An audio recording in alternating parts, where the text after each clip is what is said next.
Would you like to start reconstructing virtual models yourself using photos or videos? Or do you need a few practical tips and tricks? Then you've come to the right place. Today we travel to the beautiful country of Denmark and take a medieval castle ruin as a practical example.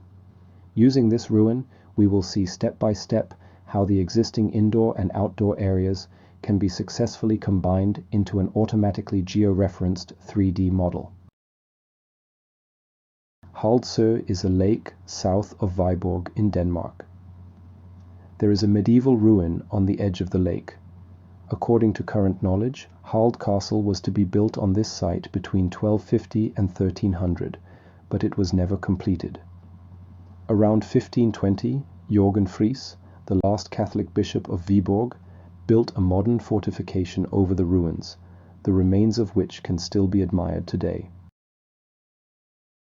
First, we start by automatically or manually taking individual photos with geotags. With these images, it will later be possible to automatically georeference the model. There are many recording strategies for capturing the terrain. Here we used the Pix 4D capture software and performed orthogonal grid flights. A DJI Phantom 4 was used and 2 missions were completed.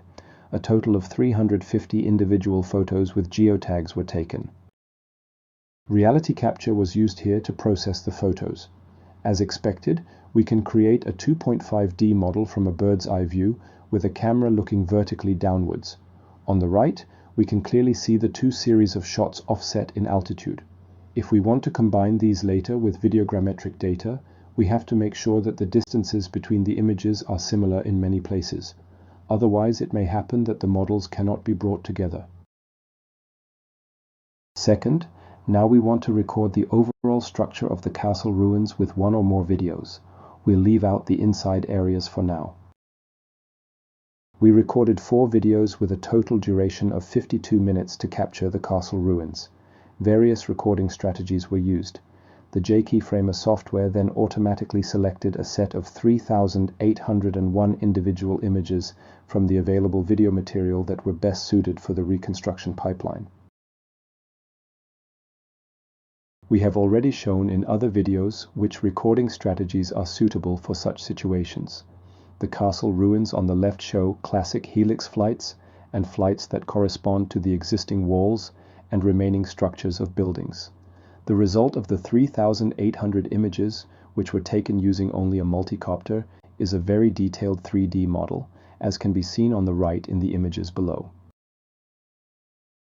Now let's bring together the photos with the geotags and the selected individual recordings of the videos. If the photos and videos were taken in such a way that bridges are present and the reconstruction software can bring the models together, we have an automatically georeferenced model. In this example, we can see that the combination worked very well. Now we come to the third point.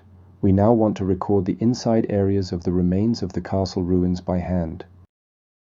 We can use different cameras for this task and, if necessary, parallelize the recordings. 2 comparable cameras were used here, a Panasonic and a Canon. Again, important rules of the recording strategy were observed and 701 photos were taken.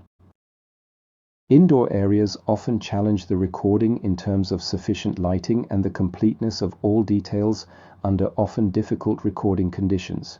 It is important not to forget that we want to bring the indoor areas together with the outdoor areas later without using additional markers, and we need to create many good bridges to achieve this. On the left, we see 2 relevant areas of the castle ruins and the recording strategy used. Both areas have already been brought together by a bridge and are present in one model. This is not a requirement, but it shows how such bridges can work. On the right, we can see the 2 inside areas in more detail. Above is the interior of the tower, and below the interior of various rooms in the wall. The biggest problem with merging multicopter recordings and manual recordings is that the distances between them are often too large. We must be careful to build bridges in different positions. This means flying the multicopter as close as possible to various points and capturing a larger context with the camera, then it might work. We also created bridges between the multicopter recordings and the manual recordings by performing various flight maneuvers. In this way, reality capture was able to successfully combine the 701 photos of the indoor areas, the 350 automatically taken photos with the geotags, and the 3,801 selected images from the video recordings. The result is a georeferenced, highly detailed model of the inside and outside of the Hold Castle ruins. If you are interested in different recording strategies and the combination of photo and video recordings, take a look at the book Innovations in Digital 3D Documentations of Artifacts and Archaeological Sites, Practical Guidelines to Photo and Video Campaigns Using Cameras, Multicopters and Mini-Submarines, published by Vividus Publishing for Science in 2024. Let's summarize briefly. We can use geotagged photos to automatically georeference models. Complex models can often be recorded better and more completely with video recordings.